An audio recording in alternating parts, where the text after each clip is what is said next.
Assalamualaikum warahmatullahi wabarakatuh.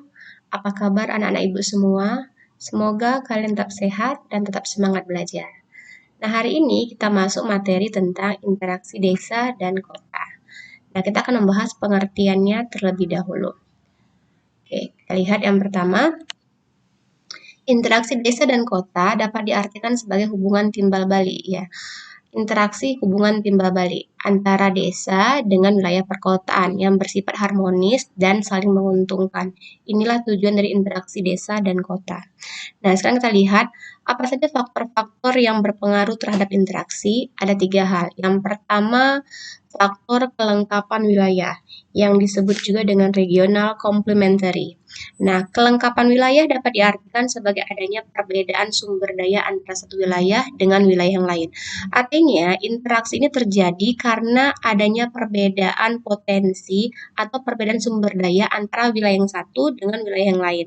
Nah, di sini kamu lihat ada tabel, ada skema di mana wilayah A itu surplus sumber daya X. Katakanlah, Ibu langsung contohkan wilayah A ini katakanlah surplus atau banyak memiliki sumber daya padi. Nah, namun minus sumber daya ikan.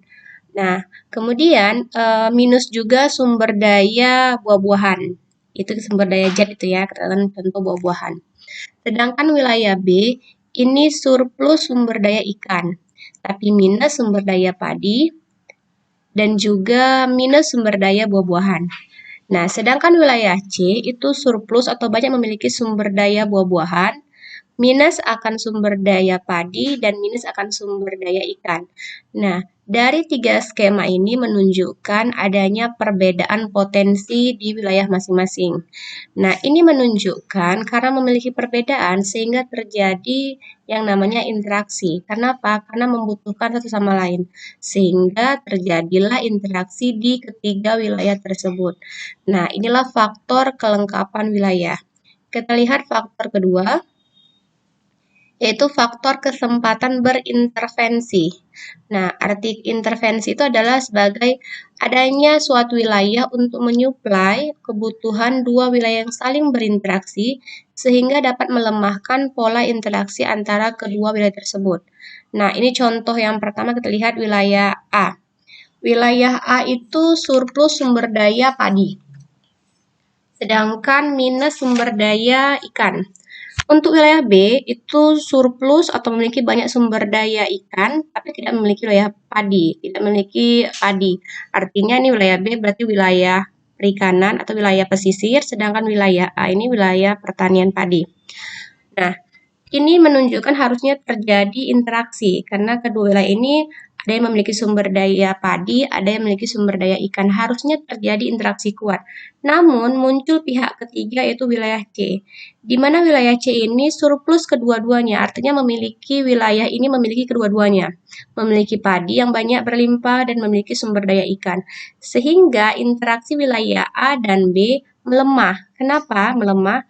Karena sudah dipasok atau kebutuhannya sudah dipenuhi oleh wilayah C yang berada di antaranya. Jadi kebutuhan wilayah A dipasok wilayah C, sedangkan kebutuhan untuk wilayah B juga dipasok wilayah C. Sehingga intervensi di sini adalah wilayah C. Jadi wilayah C ini mengintervensi, menguasai atau menyuplai untuk kebutuhan wilayah A dan wilayah B. Sehingga wilayah A dan B interaksinya melemah. Nah, sedangkan contoh kedua, di situ kamu lihat ada wilayah A itu surplus sumber daya X. Katakanlah Ibu contohkan langsung sumber daya X ini katakanlah minyak tanah. Jadi ini kaya akan minyak tanah. Sedangkan wilayah B itu minus sumber daya minyak tanah, artinya tidak memiliki sumber daya minyak tanah. Tetapi memiliki sumber daya alternatif atau pengganti, yaitu apa? Yaitu gas. Sehingga kebutuhan akan minyak tanah tadi tergantikan dengan adanya gas. Nah, ini juga mengakibatkan terjadinya interaksi yang lemah. Kenapa? Karena muncul barang pengganti atau sebut juga kalau dalam ekonomi barang substitusi, barang pengganti. Jadi wilayah A yang harusnya dia membutuhkan surplus sumber daya X, dia punya sumber daya minyak tanah, harusnya dibutuhkan wilayah B, tapi karena wilayah B itu walaupun tidak punya minyak tanah, tetapi memiliki sumber daya barang tambang lainnya seperti gas, sehingga tergantikan Apa yang tergantikan minyak tanah tadi? Oleh gas, sehingga terjadilah interaksi yang lemah. Nah, ini juga adalah merupakan faktor yang kedua, itu faktor kesempatan berintervensi. Jadi kesempatan berintervensi itu bisa melemahkan interaksi antara dua wilayah, bisa karena muncul pihak ketiga yang surplus akan sumber daya alam seluruhnya, bisa juga karena adanya barang pengganti. Nah, berikutnya, faktor yang ketiga adalah faktor kemudahan perpindahan ruang.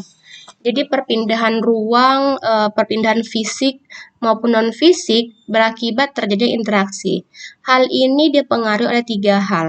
Jadi kalau ditanya tadi nanti soalnya, apa yang mempengaruhi faktor-faktor apa saja yang berpengaruh terhadap interaksi? Ada 3. Pertama, adanya kebutuhan saling melengkapi. Yang kedua, adanya kesempatan berintervensi. Yang ketiga, adanya kemudahan perpindahan ruang. Namun, perpindahan ruang sendiri dipengaruhi oleh 3 hal lagi. Pertama, lancarnya prasarana dan sarana transportasi antar wilayah satu dengan wilayah lain. Nah, yang kedua, jarak antara satu wilayah dengan wilayah lain itu relatif lebih dekat. Kita sudah belajar teori tempat sentral, artinya interaksi itu sangat dipengaruhi oleh jarak. Semakin dekat jaraknya, maka interaksi akan makin besar. Sebaliknya, semakin jauh jaraknya, interaksi itu akan semakin kecil. Jadi, jarak itu sangat mempengaruhi interaksi. Jadi, jarak antara satu wilayah dengan wilayah lain relatif dekat. Ini akan memudahkan perpindahan fisik maupun non-fisik dari interaksi tersebut dan tidak mengalami hambatan. Yang ketiga berhubungan dengan kos atau biaya angkut.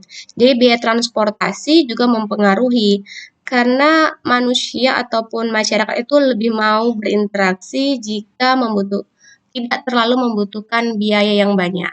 Nah, ini jadi biaya juga sangat berpengaruh dalam perpindahan fisik maupun non-fisik pada proses kegiatan interaksi. Jadi inilah 3 faktor yang mempengaruhi interaksi baik antara desa dengan desa maupun antara desa dengan kota.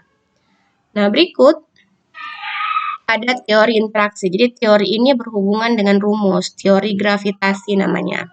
Jadi teori ini memudahkan kita untuk menghitung kekuatan interaksi.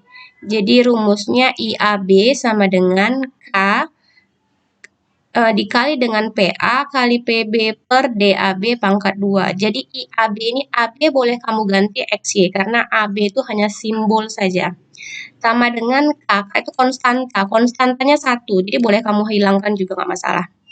Kemudian PA, P artinya populasi, jadi populasi atau penduduk di wilayah A dikali dengan populasi atau penduduk di wilayah B, dibagi dengan D, itu distance, jarak.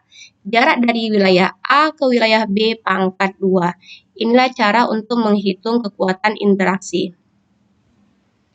Sedangkan teori yang kedua yaitu teori titik henti atau the breaking point. Nah, rumusnya TH AB. TH itu titik henti. TH AB. AB tadi saya contohkan adalah nama kota. Jadi boleh kamu ganti XY. Sama dengan JAB. J itu jarak.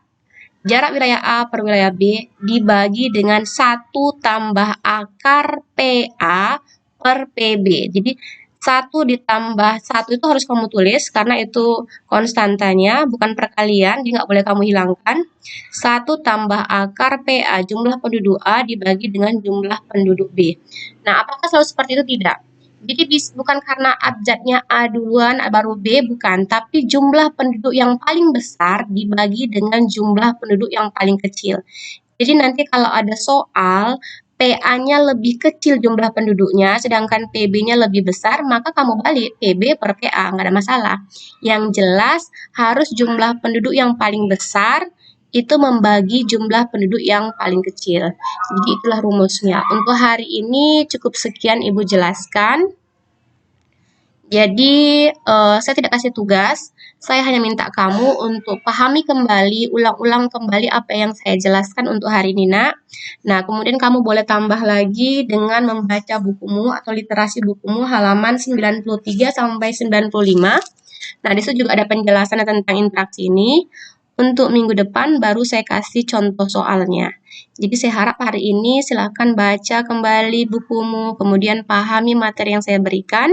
Nah, untuk minggu depan kita akan masuk ke contoh soal menghitung interaksi.